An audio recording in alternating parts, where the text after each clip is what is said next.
Well, greetings everyone, and welcome to the Argonaut monthly video covering July 2025 and the first week of August. Now, the main event of the month was the visit of President Trump to Turnberry, Scotland, a golf course that he's owned since 2014. Famous, of course, as all golfers know, for the iconic Duel in the Sun final round battle between Tom Watson and Jack Nicklaus at the 1977 Open Championship. For those looking for a competitive geopolitical contest at Turnberry in July 2025 were set to be disappointed. Now, Louis XIV, or Louis XIV of France, was the self-styled Sun King. The sun was his symbol of absolute power. And today the global news cycle, and especially the global business news cycle, revolves around Trump, like the earth around the sun. Trump, known for his love of sunbeds or bronzing cream, which gives him a orange complexion, is perhaps the new Sun King. And whereas Louis XIV built the Palace of Versailles, Trump builds, or in the case of Turnberry, renovates fabulous golf courses. Now, we will also look at Trump's visit to the Federal Reserve headquarters in Washington, only the fourth time a US sitting president has done such a visit, and what it means for central bank independence. We will also talk about the further increase in OPEC plus oil production, which, with the threat of further sanctions, promises to bring Russia to the negotiating table over the Ukraine war. We'll assess the strong rally in risk assets seen since the second week of April, and ask whether markets are now being complacent about economic and particularly global tariff risks. And despite the significant outperformance of European stock markets during the first half of the year, we will conclude by looking at the myth of European economic and particularly UK economic renaissance. Trump's Turnberry court, or the Royal Court of Turnberry, resembles to us a medieval heir or royal progress, a king's formal visit to a vassal state where local court authority was effectively superseded by royal authority, thus demonstrating the ultimate supremacy of the monarch, or in this case, Trump. So on July the 27th, EU President von der Leyen arrived at Turnberry to pay homage to the Orange King.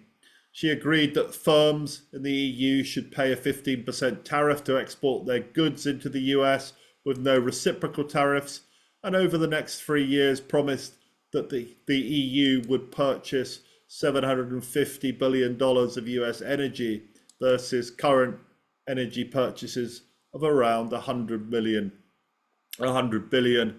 and to also make $600 billion of direct investments into the US. Now, if these milestones are not achieved by 2028, then the Trump administration reserved the right to further increase its tariff on EU goods.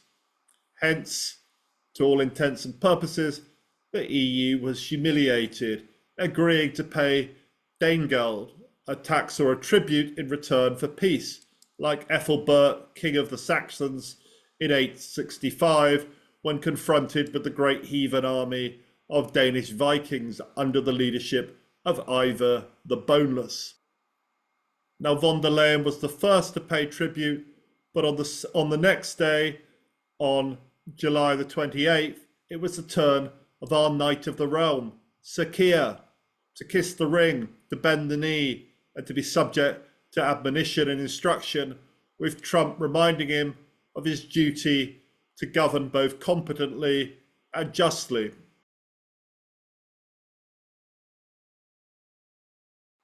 Well, just a few days before his tour of his vassal states, on July the 24th, Trump visited his Royal Mint, the Federal Reserve Eccles building, to inspect ongoing renovations, offer admonishment on their extravagant, and advice on coinage to the recalcitrant master of coin, Jerome the Unready, including the need for the expansion of coin and its debasement. We're taking a look, and it looks like it's about 3.1 billion. It went up a little bit, or a lot. So the 2.7 is now 3.1. I'm not aware of that. Yeah, it just came out. Yeah, I haven't heard that from anybody at the Fed. Yeah, it just came out.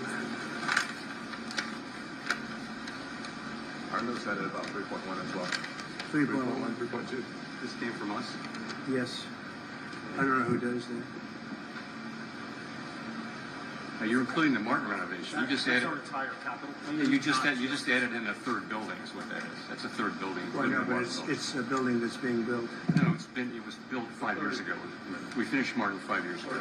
It's part of the overall work. But it's So, not new. So, any questions? Mr. President, does the issue give you any? As a real estate developer, what would you do with a project manager who would be over budget? Generally speaking, what would I do? I'd fire him. Now, court intrigue subsequently speculated that the mysterious and premature pensioning off of Fed Governor Kugler would now bring forward the elevation of more supplicant vassals, most likely being one of the Kevins or Hassett, which would likely bring forward Powell's deprivation of official title. Meanwhile, the notary for employment, McIntyre, was struck off from the rolls for inconsistent record keeping. Now, after securing the sworn fealty of Europe at the Treaty of Turnberry, it was time to address the disobedience of the Court of the Rus through the threat of further economic embargoes and exclusions. And at the beginning of August, OPEC Plus announced that it would increase its oil production by another 548,000 barrels per day next month, completely unwinding the 2.2 million barrels a day cuts made during 2023.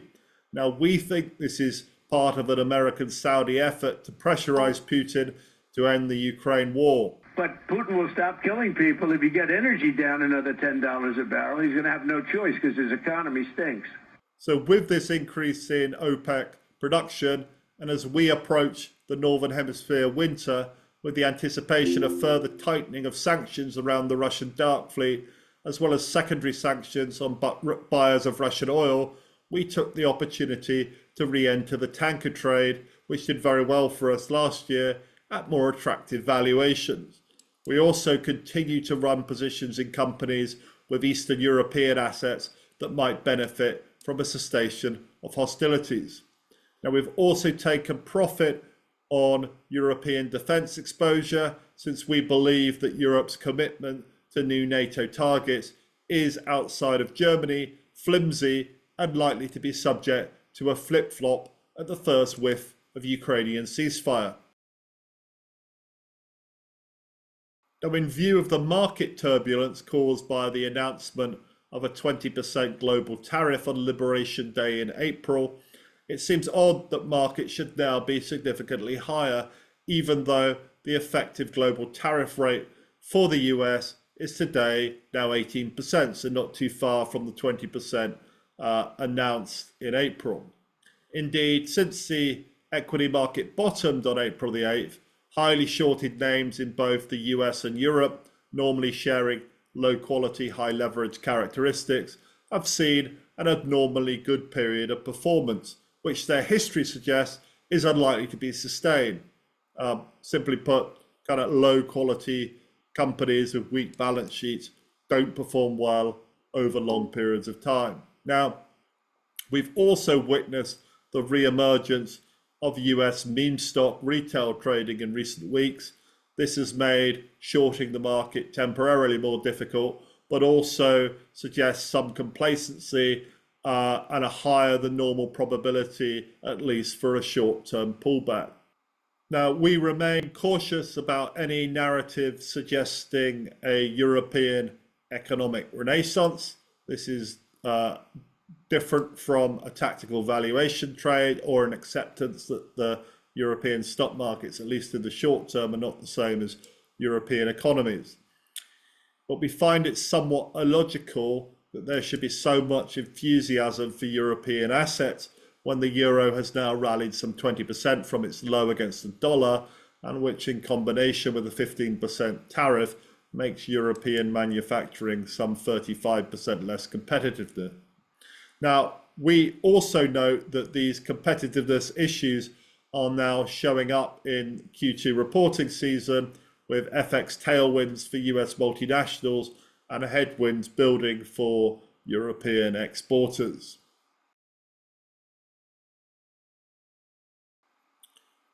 Now, we consider ourselves patriots, but we are somewhat baffled by the idea that Britain currently has a credible path back to economic prosperity. In the UK, we're setting records for poor economic performance. We have the highest borrowing costs in the developed world, higher than Greece, alongside Iceland and New Zealand. We have the highest electricity prices in the world, some 3 times more expensive than the US as a result of mad net zero policies, even though we still sit on vast reserves of North Sea oil and gas. We have an out of control, economically parasitical public sector, now accounting for nearly 50% of GDP. And we have a world record proportion of the population which are categorized as disabled, some 16.8 million people now signed off for lifetime welfare benefits. And to cap it all off, we have the largest annual millionaire net migration departure, 16,500 in 2025, the largest recorded for any nation ever, China being not even a very close second at 7,800 in 2025.